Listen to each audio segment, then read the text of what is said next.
Artica ma të bukur në kar, me fuqine kësaj zemre do të këndoj. Të dashur teleshikues të televizionit të Shqiptarëve të Amerikës, fillojmë këtu emisionin ton Kombi Ynë. Ky është një studim që kam kryer kohët e fundit, për të ditur pse Turqia nuk mundi ta shtypte dot me forcë pavarësinë e Shqipërisë, siç kishte ndodhur me kryengritjet e mëparshme. Pavarësia e Shqipërisë në vitin 1912 ishte një ngjarje vendimtare me implikime të shumta jo vetëm për shqiptarët, por dhe për perandorinë osmane dhe më vonë për Republikën e Turqisë. Qëndrimet turke ndryshuan dhe kaluan nëpër 3 faza kryesore: periudha osmane, epoka Gjon Turqio dhe politika e Republikës së Ataturkut. Perandoria osmane refuzoi pavarësinë dhe jepte oferta për autonomi. Kur Shqipëria shpalli pavarësinë me 28 nëntor, perandoria osmane po përjetonte një krizë të thellë territoriale dhe politike. Humbja e territoreve në Ballkan ishte duke dobësuar shumë rënd pozicionin e sultanit dhe autoritetin e portës së lartë. Në këtë kontekst, qeveria osmane reagoi me refuzim të drejtpërdrejtë të pavarësisë së Shqipërisë, duke ofruar një opsion të kufizuar një autonomi brenda perandorisë, si kompromis minimal për të ruajtur lidhjet administrative dhe fetare me komunitetin shqiptar. Në një dokument të Ministrisë së Jashtme osmane të dhjetorit 1912 thuhet se qeveria e sultanit nuk e njeh aktin e pavarësisë së shpallur në Vlorë, por është e gatshme të pranojë një Shqipëri autonome brenda perandorisë. Kjo deklaratë reflekton dy qëllime kryesore të portës: së pari të shmangte një precedent që mund të inkurajonte popujt e tjerë ballkanik të shpallin pavarësinë, së dyti të ruante një bazë strategjike për operacionet osmane në Ballkan dhe të mbante kontrollin mbi detin Adriatik. Pamundësia ushtarake për të ndalur pavarësinë e Shqipërisë. Përveç refuzimit politik, perandoria osmane ishte praktikisht e paaft për përdorur forcën e saj ushtarake për të rivendosur kontrollin mbi Shqipërinë. Luftrat e fundit në Ballkan, lufta e parë ballkanike e vitit 1912, kishin shkaktuar humbje të mëdha territoriale dhe një reduktim të forcave të rregullta osmane në rajon. Ushtria turke ishte lodhur e keq organizuar dhe shpesh shpërndar në fronte të shumta, duke bërë të pamundur një operacion të madh kundër trupave dhe komuniteteve shqiptare. Në kohën e shpalljes së pavarësisë së Shqipërisë, me 28 nëntor 1912, kryeministri i perandorisë osmane, Turqisë atëhershme ishte Qamil Pasha, një politikan konservator që shërbeu si kryeministër në periudha të shkurtra gjatë viteve 1912-1913. Qamil Pasha, apo Mehmet Kamil, ka pasur një histori të gjatë në politikën osmane dhe ka shërbyer disa herë si vizir i madh. Në një studim të Hasan Ali Polat bëhet fjalë se Qamil Pasha ishte në fillim relativisht pranues ndaj ideve reformiste, por më pas u bë kritik i kupit. Çon turqit shqiptarët i duam si kulla mbrojtëse të perandorisë. Çon turqit, Komiteti Bashkim dhe Përparim, ishte një lëvizje politike reformiste që mori pushtetin në perandorinë osmane pas revolucionit të vitit 1908. Ideologjia e tyre bazohej kryesisht në unitarizmin shtetëror, centralizimin e administratës dhe modernizimin e strukturave politike dhe ushtarake. Për Gjon Turqit, perandoria ishte një organizëm i unifikuar dhe çdo autonomi lokale si ajo shqiptarëve shihej një kërcënim ndaj stabilitetit dhe integritetit territorial. Gjon Turqit kuptonin rëndësinë gjeopolitike të shqiptarëve për perandorinë. Shqipëria shërbente si kull mbrojtëse e perandorisë në Ballkanin Perëndimor dhe Adriatik, duke ofruar një linjë strategjike kundër ambicieve të Serbisë, Malizit dhe Greqisë. Talat Pasha, një nga figurat kryesore të lëvizjes, deklaronte asokohe se shqiptarët janë kulla e mbrojtjes së perandorisë në perëndim, humbja e tyre do të thotë shkatërrimi i balancës sonë politike. Qëndrim që tregon se Gjon Turqit e shihnin shqiptarët si një faktor kyç të sigurisë kombëtare osmane dhe jo thjesht si një komunitet autonom që duhej menaxhuar. Reagimi i Turqisë ndaj shpalljes pavarësisë së Shqipërisë. Sipas një artikulli studimor, pas shpalljes pavarësisë me 28 nëntor, Qamil Pasha e përjetoi këtë akt si një rebelim kundër perandorisë. Ai deklaroi se ishte një revolt dhe jo thjesht një lëvizje formale shtetërore. Në të njëjtin raport nga studiuesi Kristian Kabsar-Degovis, thuhet se Qamil Pasha i dërgoi Ismail Qemalit një telegram më 9 dhjetor 1912, duke i shprehur habin dhe brengën e tij për shpalljen e saj dhe propozoi një zgjidhje autonomie që Shqipëria të ishte autonome me një princ Osman.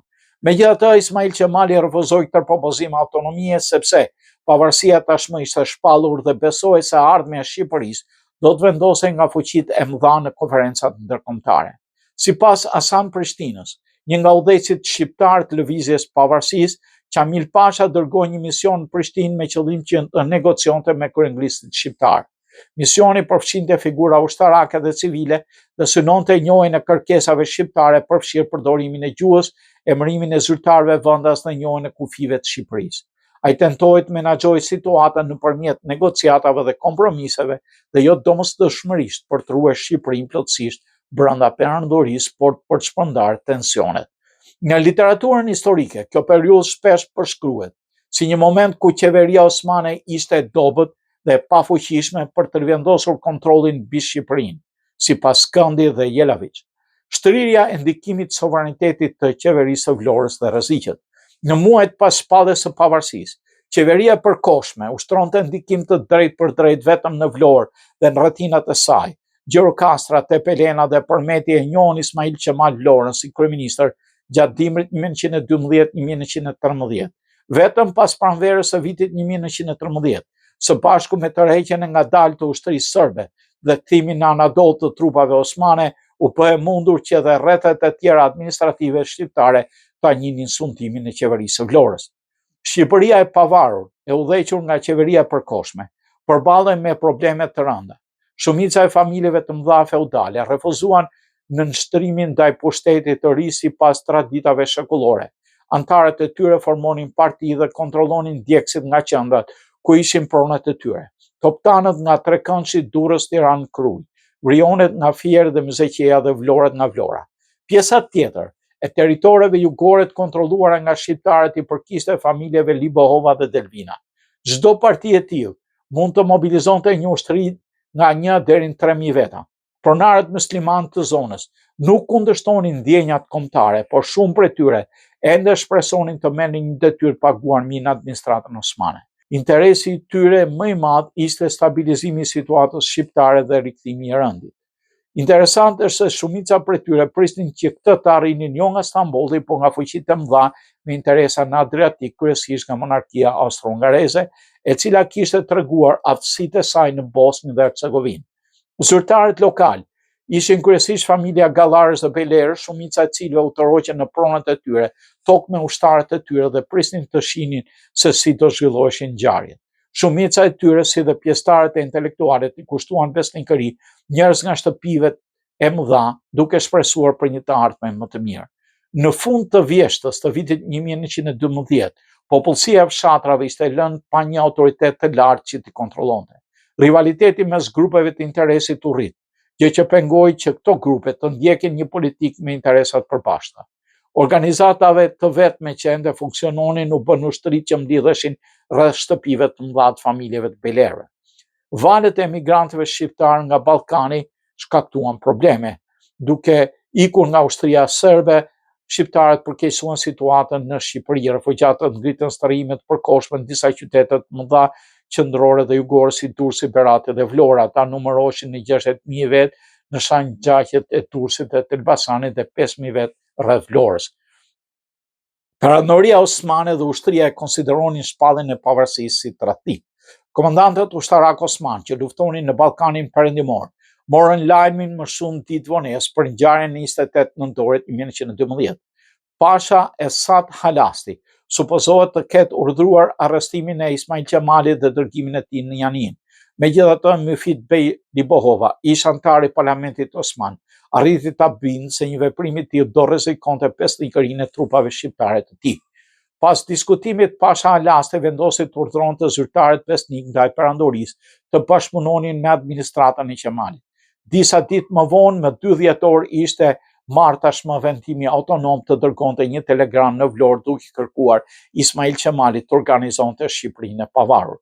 Ismail Qemali dhe Qamil Pasha Vetëm më 3 dhjetor, veziri i madh mori informacion të detajuar mbi ngjarjet e 28 nëntorit në Vlorë nga babai i pavarësisë, Ismail Qemali, e njoftoi se ai dhe delegatët e Kombit Shqiptar formuan qeverinë e përkohshme, sepse siç theksoi ai, perandoria nuk mund të mbronte më territoret e banuara nga shqiptarët kundër armiqve të jashtëm. Përgjigjja e vezirit të madh Qamil mbërriti më 9 dhjetor. Qamil Pasha me vështirësi mundi ta fsheh Habin, duke menduar se shpallja e pavarësisë ishte jo më pak se një kryengritje kundër perandorisë. Ai e vlerësoi situatën e re si të pasuksesshme, pasi kjo nënkuptonte se nuk kishte ndonjë fuqi që mund të parandalonte ndarjen e Shqipërisë midis Serbisë, Malizisë dhe Greqisë. Qamil Pasha tentoi të ndikojë në qeverinë e përkohshme, duke pretenduar se Këshilli i Ministrave i Qeverisë Gjënturke kishte vendosur me 23 tetor të jepte një autonomi të plotë Shqipërisë në udhëheqjen e një princi Osman dhe dekreti përkatës ishte duke u përgatitur. Ismail Qemali falenderoi vezirin për ofertën, po e gjeti të vonuar atë, pasi pavarësia ishte shpallur tashmë dhe konferenca e Londrës e ambasadorëve kishte të drejtën të vendoste për të ardhmen e vendit. Diplomacia Ismail Qemalit me Turqinë. Më 18 dhjetor 1912, Ismail Qemali dërgoi një letër tjetër turqisht vezirit. Letra ishte shkruar me një ton pajtues dhe theksonte motivet se pas shpalljes pavarësisë shqiptarët donin të shmangnin kontrollin e huaj dhe ndarjen e ateut të tyre. Ismail Qemali argumentoi se ishte gjithashtu në interesin e Stambollit ta mbështeste një Shqipëri mike që mund të vepronte si një fuqi balancuese mes shteteve armiqësore të gatishullit, një ide që gjithashtu e promovonin dhe politikat e fuqive të mëdha. Një argument tjetër për mbështetjen e krijimit të shtetit të ri ishte principi i kombësisë, i promovuar nga aleatët ballkanik dhe i pranuar nga fuqitë e mëdha. Ismail Qemali tha se do të ishte turp mos përfitohej nga këto përfitime dhe kërkoi nga veziri i madh të lejonte lirinë e nevojshme për të vendosur një qeveri që mund të kënaqte të dy shtetet. Nuk dihet nëse kjo letër ka marrë përgjigje ndonjëherë. Pas kësaj, autoritetet osmane gjithashtu bllokuan trafikun e telegrameve dhe të postës në Vlorë, duke kontribuar kështu në izolimin e Ismail Qemalit e të qytetit. Shpërbërja e ushtrisë turke. Në nëntor dhjetor 1912, 3 grupe të ushtrisë osmane dhe disa korpuse të vogla të pavarura ishin pranishme në Shqipërinë qendrore dhe jugore. Rreth Janinës, pasha shqiptare Sat Halasti dhe vëllai i tij Vehib Halasti Pasha udhëhiqin një ushtri prej 40 deri 50.000 burrash, nga të cilët sipas Mefit Libohovës vetëm 12.000 ishin shqiptar, ndërsa grupi i 5 i ushtrisë dhe mbetjet e ushtrisë vartarit kontrollonin territorin midis Lumit Shkumbin dhe Beratit. Këto të dy të fundit përbënin kërcënim real për qeverinë e Vlorës, pasi vëllezërit Halasti nuk mund të dërgonin forcat konsiderueshme për të mbajtur Janinën. Grupi i 5 i ushtrisë në komandën e Kara Saidit u tërhoq nga Kumanova në rajonin e Beratit. Vetëm 12.000 vetë mbjetuan nga ky grup ushtarak, nga të cilët 4.000 ishin vendosur rreth qytetit. Këto trupa ishin disiplinuar dhe runin marrëdhënie të mira me popullsinë lokale, por nuk ishin më të aftë për betejë frontale. Në fillim të janarit të vitit 1913, një batalion u plotësua me 1.000 kryengritës lokal dhe 1 mitraorës urdhëruar për në Himar. Një ditë më vonë batalioni u rebelua dhe u kthye mbrapsht. Kara Saidi vendosi një administratë ushtarake shumë më pak funksionale, e cila toleronte gjithashtu praninë e përfaqësuesve të qeverisë së përkohshme në territoret që kontrollonte. Kjo ushtri osmane pengoi trupat serbe të kalonin lumin Shkumbin.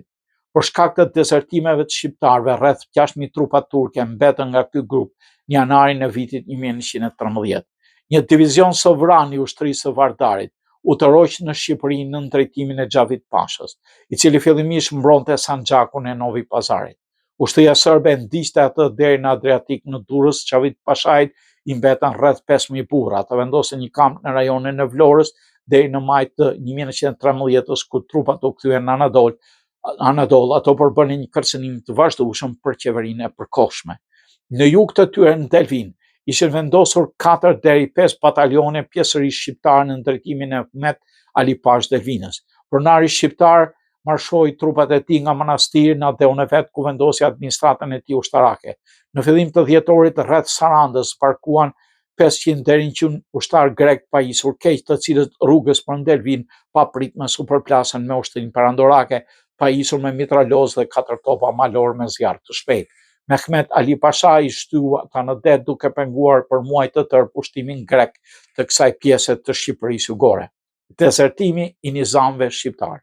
Qëndrimi armiqësor i ushtrisë osmane të Janinës ndaj Ismail Qemalit nuk ishte vetëm për shkak të shpalljes pavarësisë, por edhe sepse kryetari i qeverisë përkohshme dërgonte mesazhe për ushtarët shqiptar të ushtrisë, duke inkurajuar të dezertorin. Nga njëra anë, Ismail Qemali e shkite ushtrinë perandorake si kërcënim dhe për këtë arsye përpiqej ta dobësonte me çdo mënyrë. Nga ana tjetër, ai parashikte marrëdhënie paqësore me shtetet ballkanike në emër të Shqipërisë pavarur dhe kundërshtonte çdo konflikt armatosur. Së treti, ai besonte fort se kur vendosheshin kufit përfundimtar, fuqitë e mëdha nuk do të merrnin parasysh ku ishin vendosur trupat aleate ballkanike dhe kështu e konsideronte të kotë që ushtarët shqiptar të derdhin gjak në ushtrinë osmane. Mesazhet e kryeministrit bën që mijëra shqiptar të dezertojnë nga ushtria osmane duke marrë armët dhe municionin e tyre. Si rezultat i propagandës së Ismail Qemalit, 3 deri 4.000 ushtarë shqiptar dezertuan nga Berati në mars të vitit 1913. Në Janin, vetëm 2 nga 15 batalionet e kuqe shqiptare mbajtën pozicionin e tyre, ndërsa të tjerët u kthyen në shtëpi. Shumica e nizamëve shqiptar megjithatë ruajtën pozicione dhe vazhduan të luftonin deri në armë pushim. Shumica e tyre që dezertuan nga Janina shkuan në Çamëri për të luftuar kundër grekëve në Adhe, ndërsa të tjerët u mblodhen në Gjirokastër dhe Delvin dhe u rikthyen në udhëheqjen e Sat Alastit. Pothuajse të gjithë ushtarët shqiptar dezertuan nga Berati në thirrjen e Ismail Qemalit. Ata pak që mbetën me disa oficerë mes tyre i kushtuan besnikëri Ismail Qemalit në një letër u angazhuan të japin informacion për qeverinë në Vlorë.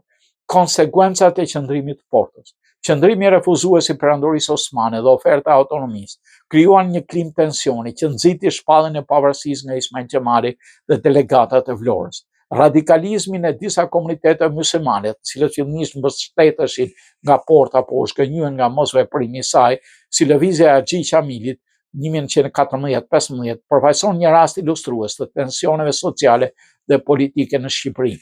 Ndjekësit e tij mbështesnin kthimin e autoritetit osman dhe shpreshin kundër elitave nacionaliste të Vlorës dhe Elbasanit. Slogani i tyre "Duam babën" simbolizonte besimin tek perandoria osmane dhe ishte një garanci për rendin në mbrojtjen sociale. Në këtë mënyrë, pavarësia e Shqipërisë u bë fakt politik, jo vetëm fal stoicizmit dhe vullnetit të elitave të saj kombëtare, por fal një momenti historik, ku dhe perandoria osmane ndodhej në çmontim të plotë. Pavarësia u konsolidua jo pse porta e lartë u pajtua me të, por sepse ajo nuk kishte më fuqinë reale të kundërshtonte. Pas krijimit të Republikës së Turqisë, Mustafa Kemal Atatürku mbështeti qartë pavarësinë shqiptare. Ne e shohim Shqipërinë si një shtet pavarur dhe mik i cili duhet zhvillohet i lirë sipas vullnetit të popullit të tij. Ky realitet shpjegon edhe evolucionin në marrëdhënieve shqiptaro-turke gjatë shekullit të 20 dhe mënyrën se si Turqia moderne e pranoi dhe mbështeti më pas shtetin shqiptar si një aktor sovran në Ballkan. Të dashur teleshikues të televizionit të shqiptarëve të Amerikës, në kuadër të festimeve të 28 nëntorit në rubrikën Kombi Ynë, lexuam studimin tin mbi veprimin e ushtrisë osmane ndaj qeverisë së Vlorës dhe faktin që ushtria osmane tashmë ishte pa fuqi për t'ju kundërvënë shpalljes së pavarësisë së Shqipërisë. Miru takofshim dhe gëzuar pavarësinë. Partica të bukur në kar, me fuqin e kësaj zemre do të këndoj.